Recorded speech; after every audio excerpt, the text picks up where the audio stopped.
And I knew the kind of story I wanted to tell. I knew the age of the person and sort of thematically what I was interested in, but I didn't know literally where she would be. Initially, I thought it would be a bigger triumph in terms of she got maybe a part on a soap opera or something that would really get us into the world of behind the scenes. And then I found that I really wasn't, in the next book I might do that, but that for this I was more interested in waiting, auditioning, not knowing what was going to happen, and just the tiny little, and that feeling when you're completely on the outside of something looking in. That's because so many people in general, and young actors specifically, spend so much time there, and many people never get beyond that. I just thought that's what I wanted to focus on, so that's what it ended up being. But the story changed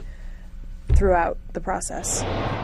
In the 90s, the way you kept your calendar was to write it down. And I well remember at the end of a year, you could look back and see literally physically your year, and that there would be certain weeks and certain pages of the date book that would get all muddled because they'd had so much action, and there's something very satisfying and tactile about, okay, taking that and putting that year away and starting fresh. And I don't have that with my iPhone calendar. It's just not the same feeling.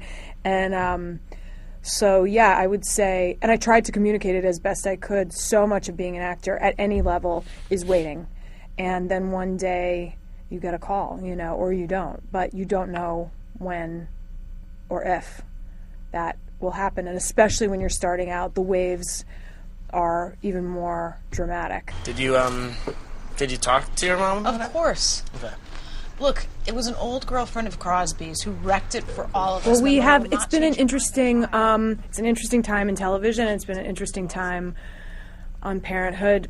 And we haven't had a full season except once in year 2. So, yeah, it's really, it's great. And it's just funny, you never know. We started high and then we sort of, maybe fell back in terms of feeling, like we were doing well enough, and then given everything else that's going on, we sort of emerge as slow and steady, and you just don't know. It's year to year.